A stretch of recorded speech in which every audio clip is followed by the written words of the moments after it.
오늘은 정당한 사람, 정당한 권위라는 제목으로 본문의 말씀을 좀 살펴보겠습니다.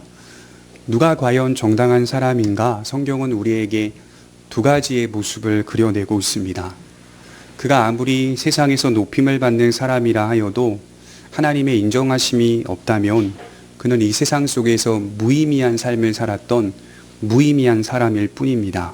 반대로 그가 아무리 세상 속에서 낮은 모습으로 삶을 산다 하여도 하나님께서 인정하신 사람이라면 그는 가장 행복한 사람이라고 성경은 말합니다. 우리 신명기 33장 29절에 보면 모세가 마지막으로 이스라엘 백성들을 모아놓고 유언할 때 그들을 향해 축복하며 이런 말을 했습니다. 이스라엘이여 너는 행복한 사람이로다. 여호와의 구원을 너같이 얻은 백성이 누구냐.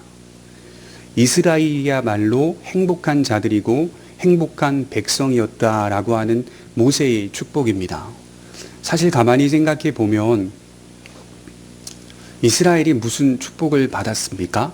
세상적으로 보게 되면 차라리 애굽에 있는 것이 오히려 큰 축복이 아닙니까? 뭐하러 광야에 나와서 그렇게 40년 동안 고생하고 어려움을 겪었습니까? 그럼에도 불구하고 하나님께서 모세를 통하여 말씀하실 때의 요점은 이스라엘이야말로 너는 행복한 자로다라는 축복이었습니다.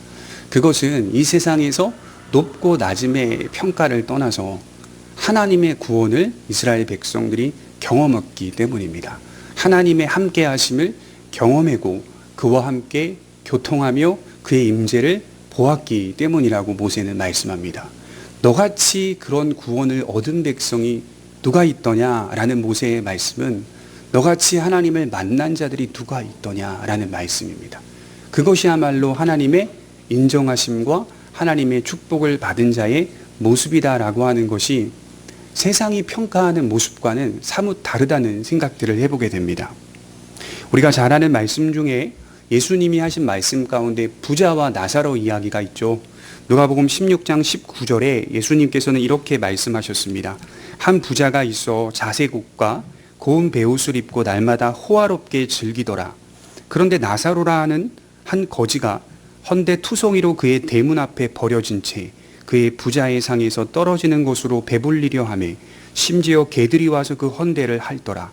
이에 그 거지가 죽어 천사들에게 받들려 아브라함의 품에 들어가고 부자도 죽어 장사되매 그가 음부에서 고통 중에 눈을 들어 멀리 아브라함과 그의 품에 있는 나사로를 보고. 예수님의 이 말씀은 부자보다 가난한 자가 낫다는 의미가 아닙니다. 부자보다 가난한 자가 훨씬 낫고 높다는 의미도 아닙니다. 이 말씀은 바리새인들을 향한 책망의 말씀이었습니다. 그래서 이 말씀을 하시기 전에 14절에 이렇게 시작한 거예요. 바리새인들은 돈을 좋아하는 자들이라 이 모든 것을 듣고 비웃거늘. 이미 바리새인들은 주님의 말씀을 듣고 비웃고 있었다라고 하는 시점에서 이 말씀이 가르쳐지고 있다는 것이죠. 예수님의 말씀을 비웃고 있었습니다. 그들은 자신들이 가진 하나님에 대한 신앙만이 참된 신앙이라고 생각했던 것입니다. 그런 그들의 위선을 드러내시고 오히려 참된 신앙은 나사로와 같은 자에게 있다는 것을 밝히 알려주신 것이죠. 세상에서 온갖 높임을 받고 칭송을 받던 부자, 그는 호화로운 삶을 살았습니다. 바리새인을 말하겠죠. 그러나 결국 그는 이 세상에서 잠시 누렸을 뿐 영원한 고통을 맞이하게 됩니다. 그러나 온갖 어려움을 겪었던 나사로는 잠시 그 어려움을 겪었을 뿐 천사들에게 받들려 높임을 받았고 아브라함의 품에 들어가 영원한 안식을 누리게 되었습니다. 여러분, 성경에서 아브라함은 어떤 위치에 놓여 있죠? 믿음의 사람입니다. 또 믿음의 조상입니다. 믿음을 논할 때 자주 사용되는 모델이 바로 아브라함입니다. 그러니 나사로는 아브라함같이 믿음으로 살아낸 자로 평가받는 것이 맞는 해석입니다. 과연 누가 정당한 사람인가요? 누구에게 정당한 권위가 있나요? 하나님의 관점에서 인간의 삶은 둘로 나뉘어져 있습니다. 하나님이 인정하시는 사람과 하나님이 인정하시지 않는 사람이겠죠. 우리가 지금 살피고 있는 열왕기상 1장 말씀도 결국에는 하나님께서 인정하시는 사람과 하나님께서 인정하시지 않는 사람으로 나뉘면서 이야기가 전개되고 있더라라고 하는 것이죠. 이스라엘의 요직에 있었던 군사령관 요압, 그리고 이스라엘의 종교 실세 대제사장 아비아달, 그리고 1장 19절에 보면 다윗의 모든 아들들, 솔로몬을 뺀 모든 동생들이 아도니아를 따르고 아도니아를 지원하고 있다라는 것을 볼 때 이스라엘 전체의 실세가 아도니아를 지지하고 있다라고 이해할 수 있는 것이죠. 아도니아말로 다윗 왕을 이을 가장 합당한 왕이라고 여겼던 것입니다. 눈으로 볼 때 아도니아는 분명 천군만마를 얻은 것입니다. 어쩌면 이러한 환경들이 그의 교만을 더 부추겼을 수도 있겠죠. 여러분, 요나는 하나님의 말씀을 받았죠. 니느웨로 가서 하나님의 심판을 전하라. 하나님께서 진멸하시겠다. 요나는 하나님의 계시를 받았습니다. 그러나 니느웨는 아수르의 수도로서 언제나 이스라엘을 괴롭혔던 적국이었죠. 요나의 마음속에 그 나라는 망해도 맞는 것이다. 그것이 합리적인 것이다 라고 생각했던 것입니다. 마치 우리나라의 많은 시민들이 일본에게 38년간 식민지 지배를 받으면서 일본 하면 치가 떨리는 사람들이 세상에 얼마나 많습니까? 마땅히 일본에 가서 복음을 전하여 저들의 생명을 살리라 라고 말씀을 받았다면 아마 우리나라 많은 사람들이 일본에 가지 않기를 원했을 수도 있을 것입니다. 요나에게도 그런 마음이 들었던 거예요. 그러나 요나는 지금 하나님의 말씀을 받은 선지자입니다. 하나님의 뜻은 이미 정해져 있었고 왈가왈부할 수 있는 문제가 아니라 구약 선지자들은 하나님의 말씀을 직접적으로 받게 되면 그저 가서 그 말씀을 전하면 되는 것뿐입니다. 그대로 행하면 되는 것뿐입니다. 내 생각과 내 뜻과 내 고집들을 내려놓고 하나님의 뜻을 받들면 되는 것뿐입니다. 그러나 그는 니느웨로 가지 않고 곧장 다시스로 갑니다.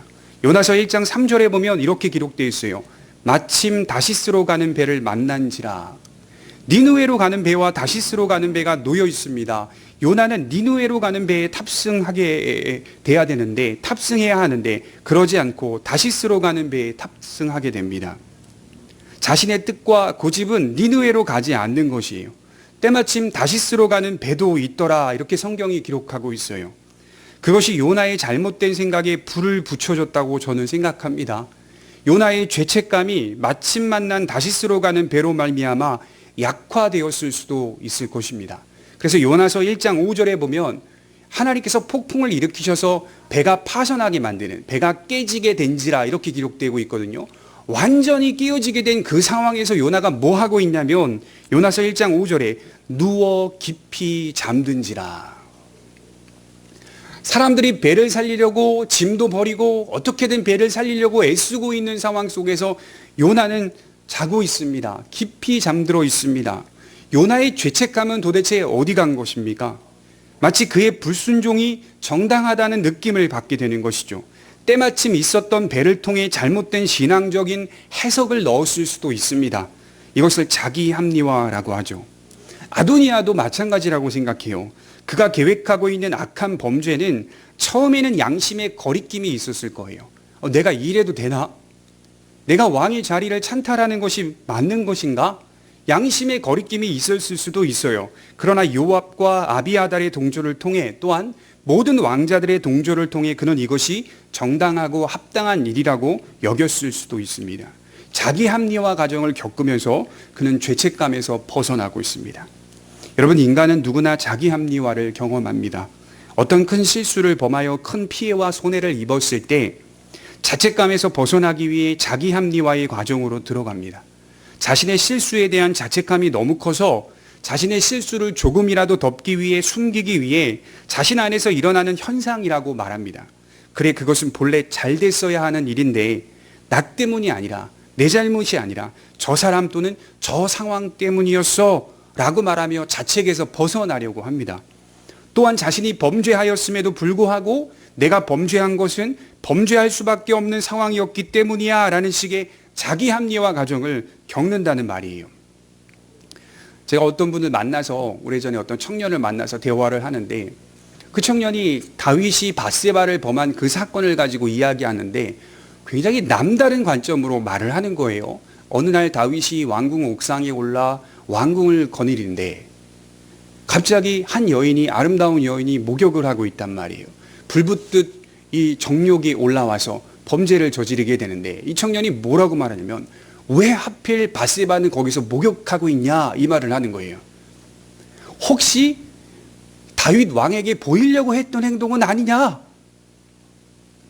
상당히 흥미로운 해석을 하는 거예요. 자기 합리화의 과정. 다윗이 만일 자기가 범한 범죄에 대해서 그런 식으로 사고하고 생각하고 있더라라고 한다면 다윗이 하나님 앞에 철저히 회개하지 못했을 것입니다. 이렇게 인간이 죄를 지어놓고도 자기 스스로가 합리화하여 그 죄를 지은 자신에 대해 인정하지 않고 죄책감에서 벗어나려고 애를 쓰는 인간의 잘못된 모습들을 보게 된다는 것이죠. 오늘 아도니아를 빗대어 생각해 보겠습니다. 정치와 종교와 군사 실세들이 자신을 따릅니다. 처음 그 일을 계획할 때 이래도 되나 싶었던 그의 마음이 여러 사람들의 지지를 받으며 당연하고 정당한 것으로 받아들이게 됐다는 말입니다. 충분히 그럴 만했다는 말이겠죠. 그러나 그것은 매우 잘못된 해석이었습니다. 하나님의 뜻은 이미 나단과 다윗에게 정해져 있었고 이미 왕궁에서 공공하게 솔로몬이 왕이 될 것이라는 예견된 계획이 존재했습니다. 그럼에도 불구하고 아도니아는 하나님의 뜻보다는 자신의 뜻을 따라 일을 추진했던 것이겠죠. 자기 합리화의 과정은 눈을 멀게 하고 더욱 범죄의 속도를 가중시킵니다. 또한 탐욕과 교만 속의 여러 상황들이 유리한 조건으로 맞추어져 가는 듯한 모습을 볼 수 있습니다. 여러분들이 기억하셔야 할 것은 죄는 겉으로 볼 때 굉장히 유리한 조건을 제시한다는 겁니다. 유리한 상황과 유리한 환경이 따르는 것처럼 만들거나 보이게 한다는 것입니다.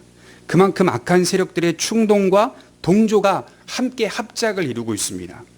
쉽게 말해 사단의 미혹이 있죠. 영적 세력들의 미혹이 있죠. 우리가 범죄할 때 가장 좋아하는 건 악인이 아닙니다. 사단입니다. 사단은 당연히 그 기회를 놓치지 않으려고 발버둥칠 겁니다. 그래서 우는 사자와 같이 삼킬 자를 두루 찾고 있다. 항상 깨어있는 자가 사단이에요. 항상. 그래서 여러 사람과 환경과 상황을 제시합니다. 보아라, 너의 편에 있지 않느냐? 왕자는 너의 것이다. 보좌는 너의 것이다. 마침 다시스로 가는 배를 만난지라.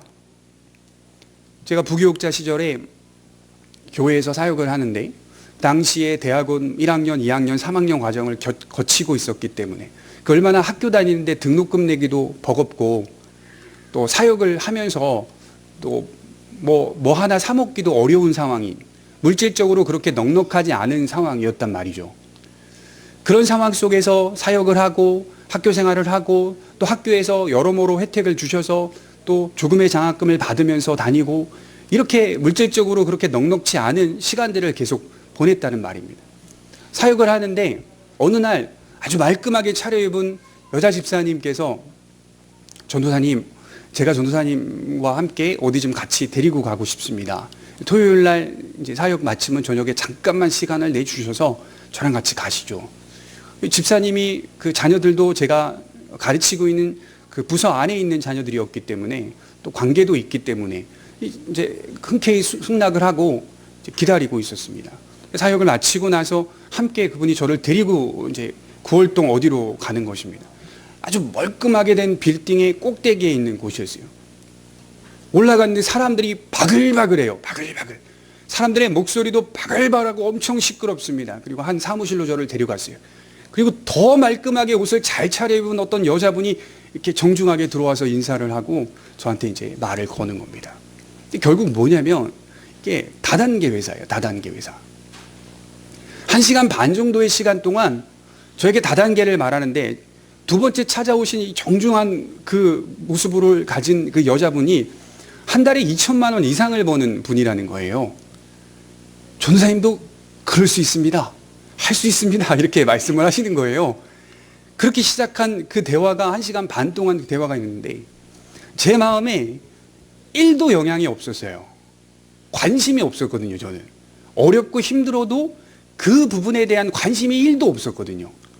그냥 1시간 반 동안 들을 수밖에 없었어요. 왜 그런지 아십니까? 제 마음에 이 혹여나 이 집사님이 낙심이 될까봐, 박차고 일어나면 낙심이 될까봐 가만히 앉아서 대화 끝날 때까지 들을 수밖에 없었어요. 그리고 저녁에 집으로 돌아왔습니다. 이렇게 여러 가지 영적인 악한 세력들이 우리의 마음을 충동질할 수 있다고요. 사람을 통해서도 할 수 있고, 여러분 믿는 자가 그렇게 행할 수도 있는 거예요. 여러 모습들을 통하여 우리의 신앙을 자꾸 이렇게 떨어뜨리려고 하는, 약화시키려고 하는, 하나님을 의지하지 못하게 만든 일들이 계속되는 겁니다. 그런 일들이 있어요. 제가 우리나라 공교육에 대해서 실망을 많이 해서 사실은 대안학교를 아이들을 보내고 싶다, 이 마음이 되게 크거든요. 지금도 그 마음은 여전히 있습니다. 그래서 결혼생활 8년 동안 매년 괜찮은 대안학교들을 수소문해서 한번 전화해서 문의도 해보고 해봤어요. 한 6개, 7개를 제가 물어봤습니다. 그리고 어떤 목사님이 소개해주는 대안학교도 전화해서 물어봤어요. 제가 얼마나 많이 실망을 했냐면, 기존의 기독교라는 이름을 가지고 설립한 대안학교들이 이게 귀족학교처럼 돼버렸단 말이에요. 그건 제가 생각하는 대안학교가 아니에요. 기독교 대안학교가 아니에요, 그건. 한 예로 제가 청라에 있는 기독교 무슨 대안학교가 있어서 전화를 해서 문의를 해봤습니다. 물론 비용이 들어가겠죠. 그러나 비용이 너무 세요. 너무 커요. 동시에 그들이 말하는 기독교적 가치는 어디 가고요. 진로나 입학하는 그 루트나 통로들을 자랑하는데, 우리가 딱 들었을 때 충분히 알아들을 수 있는 미국의 좋은 대학, 영국의 좋은 대학을 소개할 수 있다라는 식으로 계속 홍보를 하고 있다는 것입니다. 제가 너무 실망을 또 해가지고 마지막에 전화를 끊을 때, 이게 무슨 기독교 대안학교입니까? 이게 무슨 기독교 대안학교입니까? 제가 지금 저희 아들 옥스퍼드 보내려고 기독교 대안학교 보내려고 하는지 아십니까? 제가 어느 목사님한테 소개받아서 당신들한테 전화했는데 고작 이런 이야기 들으려고 제가 문의한지 아십니까? 이게 무슨 기독교 대안학교입니까? 한 달에 100만 원 이상이 들어가는 입학비, 그리고 좋은 대학을 자기들이 확신 있게 보낼 수 있다. 여러분, 그런 것들은요, 우리가 애초에 믿어서도 안 되고 그런 것들은 받아들여서도 안 되는 거예요. 성경적이지 않으니까. 그런데요, 보내는 사람이 많아요. 성도들 중에 거기에 심취해 있는 사람들 많다니까요. 무엇 때문입니까? 특별함입니다. 자기 아들에 대한 특별함, 자기 자식에 대한 특별함. 누차 말씀드렸죠. 우리 자식들 특별하지 않아요. 특별하지 않아요. 보편적인 자식 키우는 게 특별한 겁니다. 그게 지금 제 기도 제목이 가장 큰 거예요. 보편적인 인격을 갖는 것, 보편적인 사람이 되는 것, 평범하게 삶을 사는 것, 그거라니까요. 그래서 제가 그 부분을 전화를 끊고 얼마나 낙심을 하고 또 하나님 앞에 기도하면서, 야, 정말 내가 꿈꾸고 원하고 내가 바라는 그런 공동체는 어디 있을까? 외국에 가나 볼 수 있죠. 우리나라는 자꾸 이렇게 변질되는 모습들을 보면서 안타깝다는 생각들을 많이 합니다. 누가 걸리겠습니까? 마음의 탐욕과 교만이 있는 사람들은 걸립니다. 그런 말 할 때 걸려요.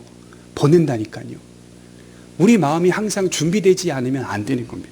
우리 에베소서 6장 12절을 한번 찾아보겠습니다. 에베소서 6장 12절입니다.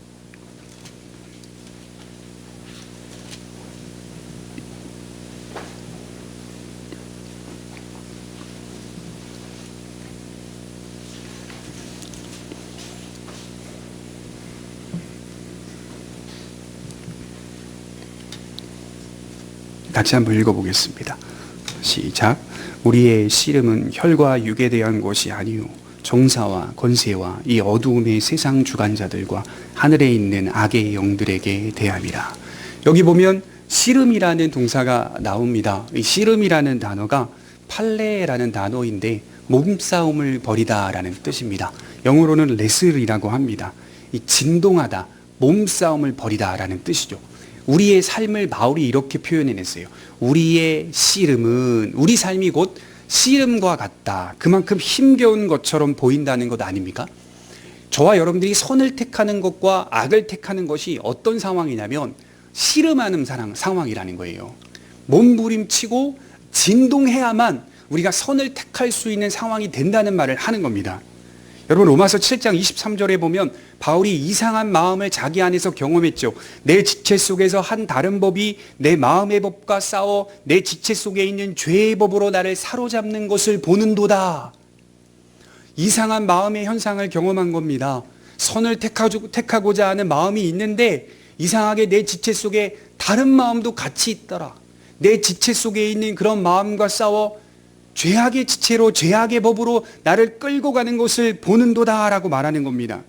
분명한 건 씨름해야 한다는 말이죠. 맞붙지 않으면 우리는 씨름할 생각도 안 합니다. 바울은 씨름은 해야 하는 것이라고 말합니다. 우리가 하나님의 은혜 안에서 회개하지 않고 자기 합리화의 과정을 통해 자책이나 죄책함으로 하여금 내가 범한 죄악이나 내가 실수한 것들을 자꾸만 지우려고 한다면 이거 잘못된 거예요.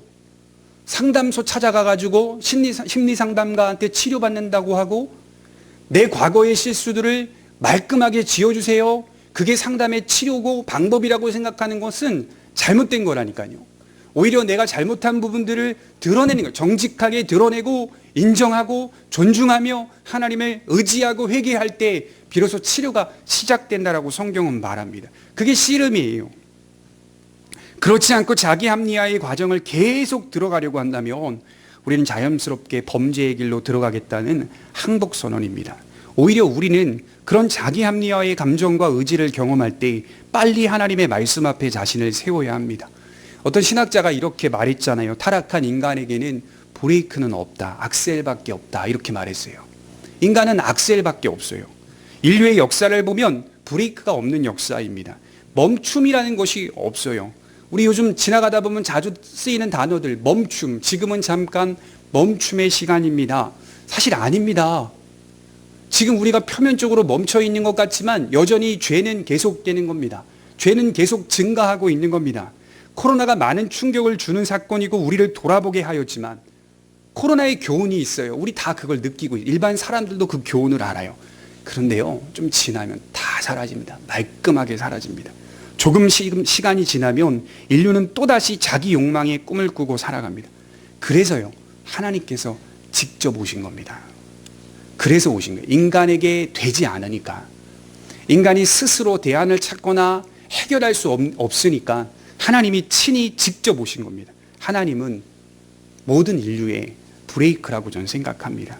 오직 하나님의 은혜와 그의 말씀을 통하여 우리는 순수하게 우리 자신을 인정할 수 있는 것입니다.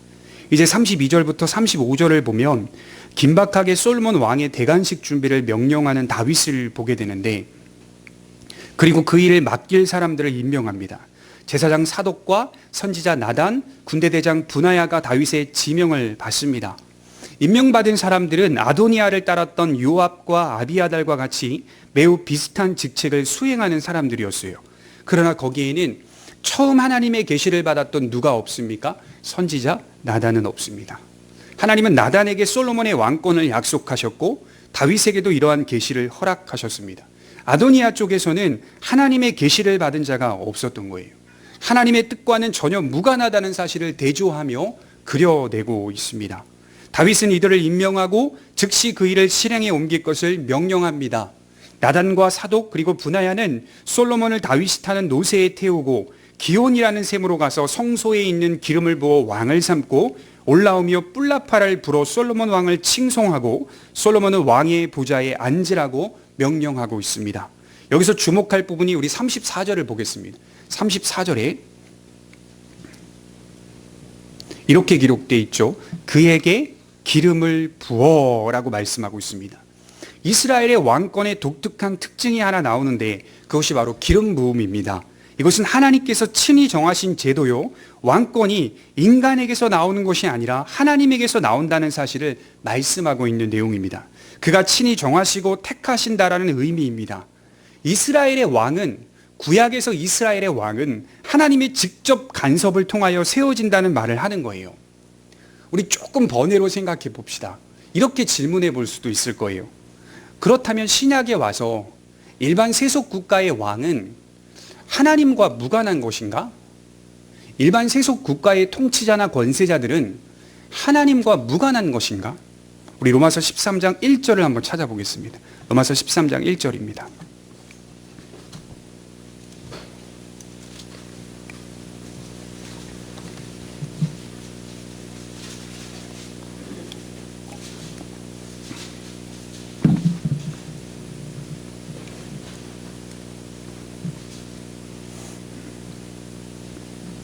로마서 13장 1절입니다.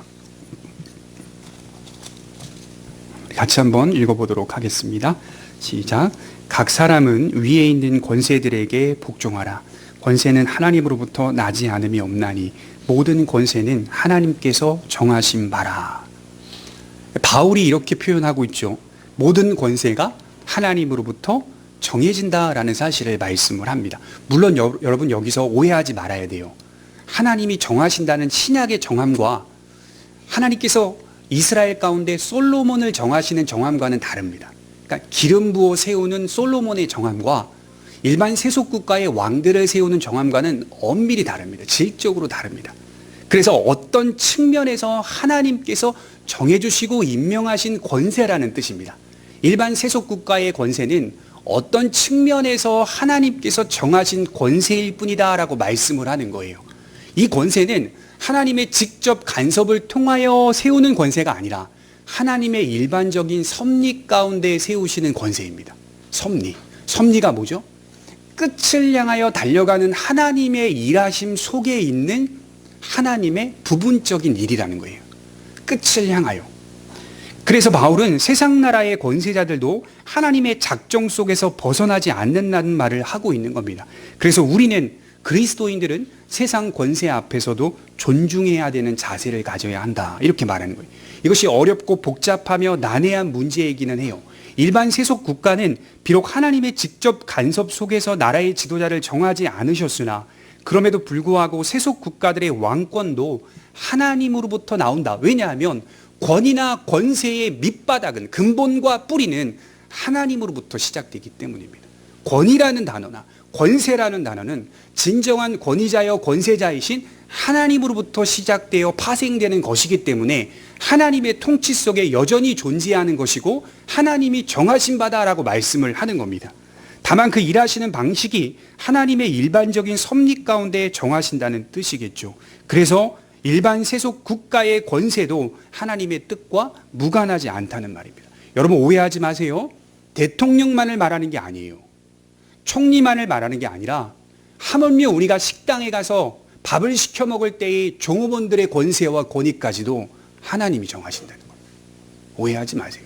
제일 높은 권위와 권세자들만을 의미하는 게 아니라 우리 사회 속에 체계적으로 세워져 있는 각각의 자리들을 인정하고 존중하며 그 권위를 세워줄 수 있는 자세를 갖추라라고 말씀을 하는 겁니다. 하나님의 뜻과 무관하지 않죠. 그럼 또 이런 질문을 던질 수 있어요. 그럼 악을 저지르는 왕에게도 무조건 복종해야 하는가? 지금 악을 일삼는 왕에게도 무조건 복종해야 하는가? 그렇지는 않습니다. 바울이 로마서 13장 1절부터 쭉 기록하고 있는 내용을 자세히 보면 일반적으로 건전한 왕을 가리키고 있는 내용입니다. 일반적으로. 하나님을 믿지는 않지만 일반적으로 평범하게 사회를 다스리고 국가를 다스릴 수 있는 왕을 말하죠. 자, 여기서 일반적이라고 말할 때에는 평범하다라고 할 때에는 그 왕의 통치가 어떤 모습으로 나타나야 되냐면 시민의 안전과 생명을 지키고 있는가로 확인할 수 있는 겁니다. 그게 평범한 통치예요. 시민의 안전과 생명을 보호하고 지킬 수 있는 왕의 통치라면 우리는 충분히 존중해주고 충분히 인정해 주어야 한다는 겁니다. 로마서 13장 1절부터 자세히 읽어보면 바울이 이렇게까지 표현합니다. 왕들의 권세와 통치가 조세를 통하여 세금을 걷는 것을 통하여 관세를 통하여 어려운 사람들을 입히고 먹이고 보호한다라고 하는 차원으로 말하기도 하고 한편으로 우리가 죄를 범하였을 때 재판을 통하여 정당한 정의를 드러내는 역할도 한다. 그리하여 세상 왕의 권세가 칼을 쥐고 있다는 사실을 잊지 말라. 그것이 하나님의 사자로서의 역할을 하기도 한다는 것을 말합니다. 그래서 로마서 13장 1절부터 쭉 읽어보면 이런 단어가 나옵니다. 그들이 하나님의 사역자가 되어 이렇게 말합니다. 진짜 하나님의 사역자가 된다는 말이 아니에요. 그들이 그런 역할을 할 수도 있다는 말을 하는 거예요. 그들이 하나님의 사자가 되어 올바르게 세상을 통치하며 사회 정의를 드러내기도 하는 역할을 하기 때문에 그리스도인들은 그의 권세와 권위를 존중하고 받아들일 수 있어야 합니다. 그래서 여러분들 그리스도인들이요 극단적으로 반대하는 정권에 가서 국가 전복을 위한 시도를 행한다거나 이래서는 성경과는 어긋나는 거예요. 어긋나는 거예요. 옳지 않은 것에 대한 무분별한 그런 모습들에 대하여 비판하는 것은 돼요.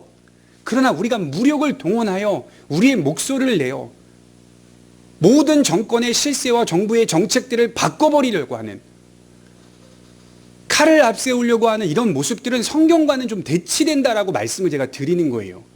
옳지 않은 것은 옳지 않다라고 우리가 잘 가지고 있고, 그럼에도 불구하고 하나님께서 일하시고 있다는 사실을 존중하며, 저것은 한편으로는 어떤 측면에서는 하나님의 권위가 발동하고 있는 것을 인정해 주라는 겁니다. 자칫 우리가 이것을 인정하지 않으면 하나님의 권위까지도 인정하지 않게 된다는 말이에요. 굉장히 난해하고 복합적이기는 해요.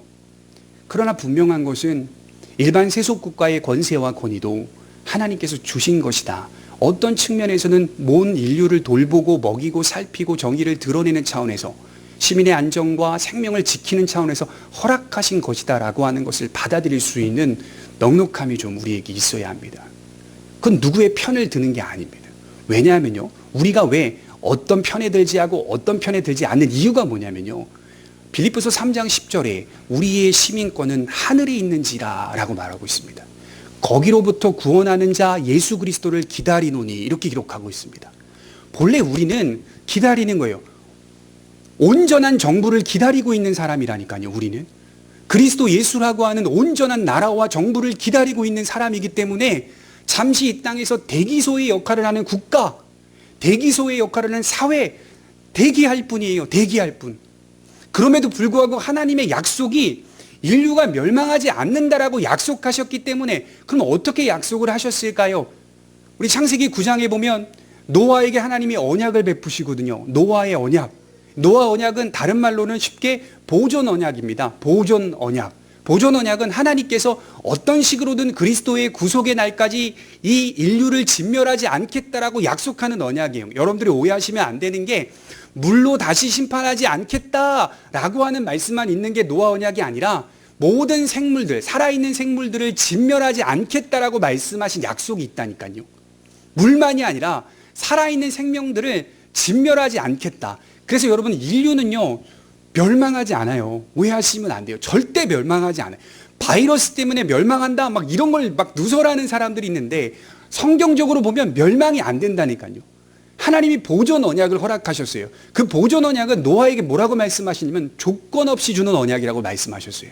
그래서 창세기 6장 5절에 홍수 이전에 이런 말씀이 기록되어 있죠. 인간의 모든 마음의 생각과 계획이 어릴 때부터 항상 악함을 보시고, 이렇게 말씀하고 있어요. 그리고 홍수가 내립니다. 7장부터 홍수가 내리고 8장 21절에 홍수가 다 끝난 이후에 하나님이 또 뭐라고 말씀하시냐면, 여전히 인간의 마음과 생각이 악할 뿐임을 보시고, 같은 말씀이 기록되어 있어요. 홍수가 끝났는데도 불구하고 노아로부터 시작된 모든 인류의 퍼짐이 안정적이고 건전하게 세워지면 좋겠지만, 여전히 인간은 악한 마음을 품고 계속 증가하고 있는 것을 발견합니다. 그럼에도 불구하고 그 구절 안에 뭐라고 기록되었냐면, 다시는 물로 심판하지 않고 모든 생물들을 진멸하지 않겠다라고 약속하고 계십니다. 조건성이 없어요. 보존 언약에는 일반 은총입니다. 자, 그러면 기근이 없는가? 지진이 없는가? 그러면 앞으로 바이러스는 없는가? 그럼 허리케인이나 폭풍이나 태풍이나 화산 폭발은 없는가? 아닙니다. 그럼 부분적으로 계속 있을 것입니다. 왜냐하면 예수님이 말세의 징조라 하였거든요. 그 징조는 계속 있을 것입니다. 그러나 인류는 온전히 진멸되지 않습니다. 왜 그렇죠? 바울이 말했던 것처럼 그리스도의 구속을 기다리노니, 예수님의 오심을 기다리는 차원에서 우리는 계속 보존됩니다. 한 예로, 한 부분에서 그 보존을 지탱하고 지키는 역할을 하는 사람들이 바로 일반 세상 왕의 왕권입니다. 세상 통치자들의 왕권입니다. 그들은 모두 공통된 목적을 가지고 있죠. 공산주의자들도요, 자기 시민의 생명과 안정을 위한다고 말합니다. 통치의 본질이죠. 민주주의의 왕권도요, 자신의 국민들의 시민의 생명과 안정을 유지한다라고 말합니다. 공통된 목표를 두고 있다니까요. 물론 거짓된 자들이 있겠죠. 왜 공통된 목표를 사용하는지 아십니까? 창세기 9장 5절과 6절을 한번 찾아보겠습니다. 창세기 9장 5절과 6절입니다.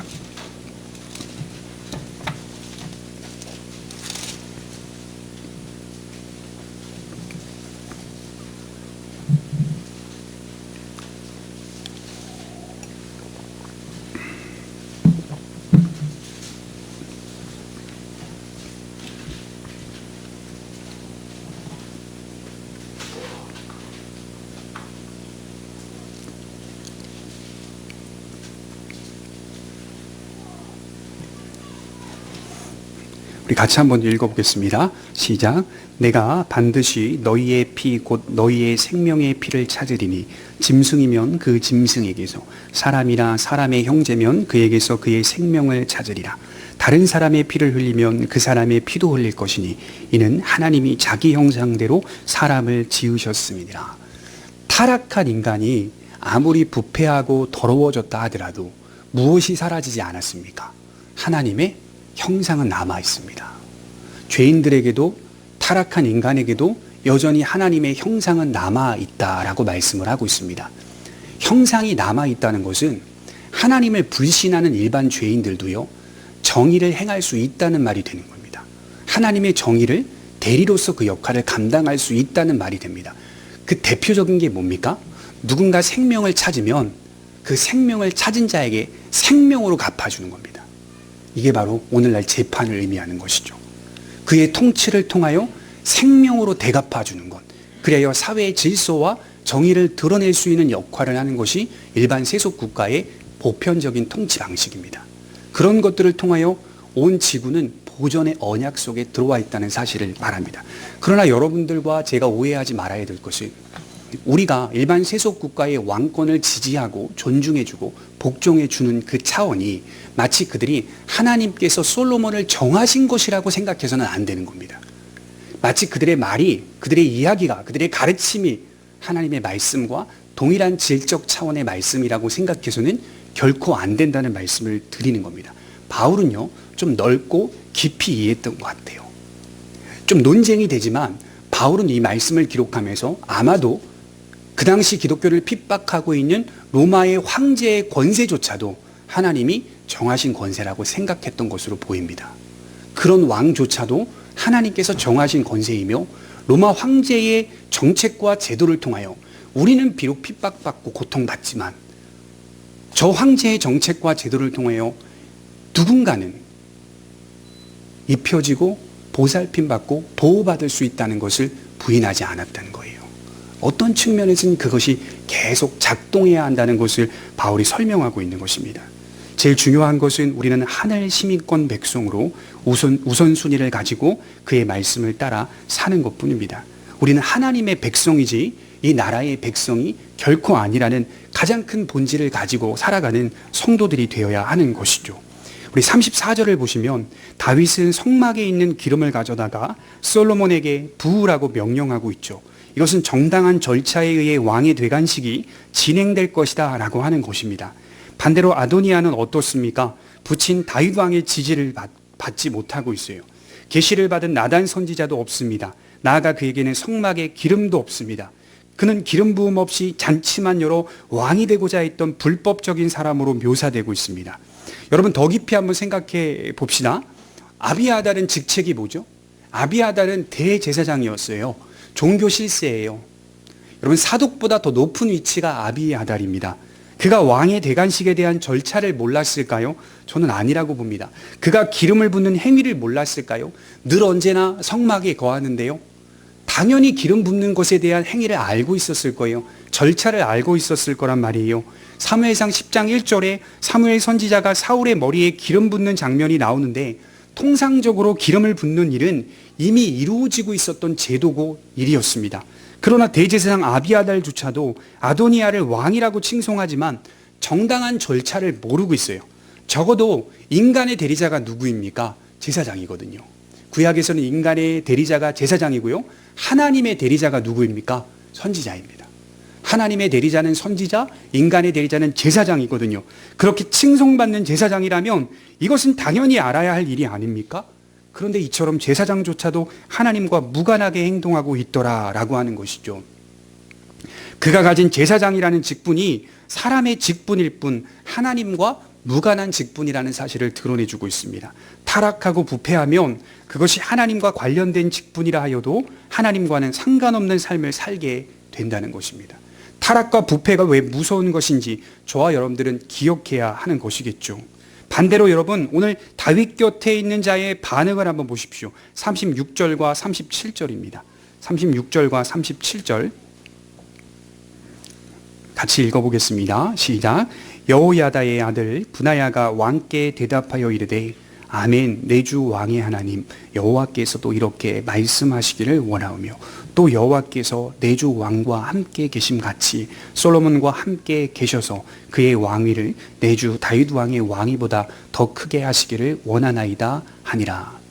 다윗의 명령을 들었던 군대대장 브나야가 아멘이라고 화답하고, 그리고 다윗에게 이렇게 고백하고 있습니다. 마치 소원을 담은 기도문 같아요. 브나야의 바램이라고 고백하고 있죠. 여호와께서라는 말이 중심에 있듯이 하나님 중심적인 고백을 하고 있습니다. 이러한 일들이 하나님께로부터 나온 일이라고 믿고 바란다라는 뜻입니다.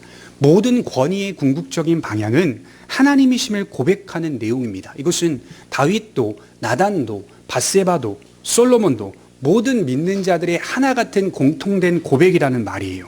우리 1장 48절에 다윗의 고백을 한번 보겠습니다. 48절입니다. 읽겠습니다. 시작. 또한 이르시기를 이스라엘의 하나님 여호와를 찬송하리로다. 여호와께서 오늘 내 왕위에 앉을 자를 주사 내 눈으로 보게 하셨도다 하셨나이다. 다윗이 뭐라고 말합니까? 솔로몬이 보좌에 앉자 여호와께서 오늘 내 왕위에 앉을 자를 주셨다라고 철저히 하나님 중심의 고백을 드리고 있습니다. 여러분 2장 15절을 한번 보겠습니다. 2장 15절입니다.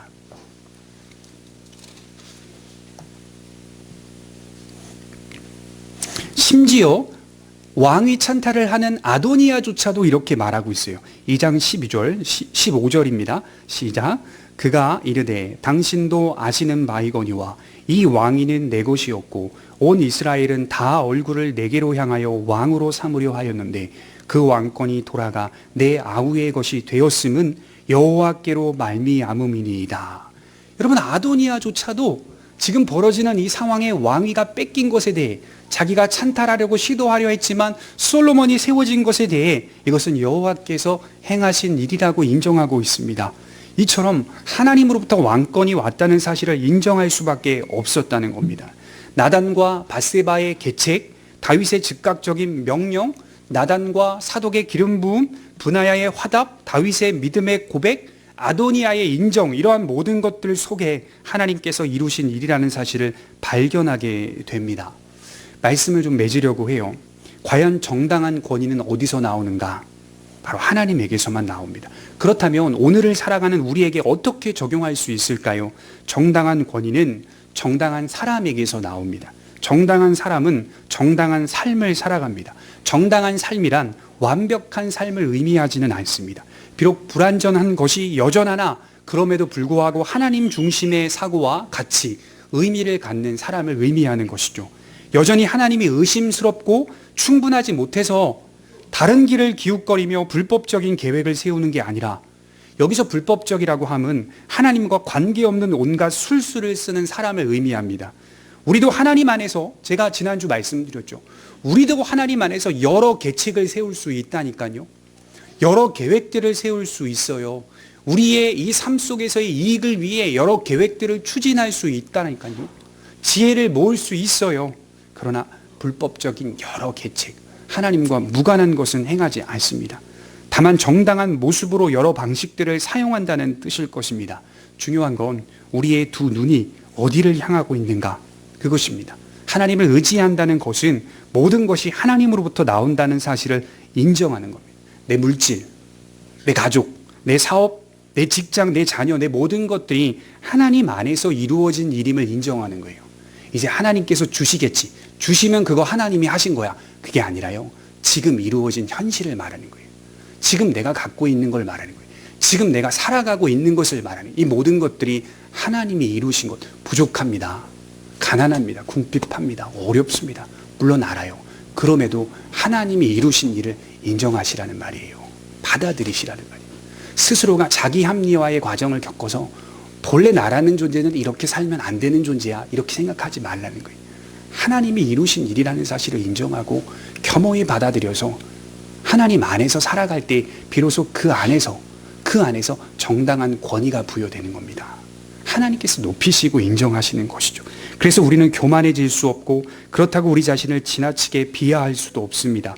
우리를 사랑하되 하나님을 사랑하며 우리 자신을 사랑하게 되고 그런 면에서 다른 이들을 무시할 수 없고 다른 이들을 향해 관용을 베풀 수 있고 친절할 수 있습니다.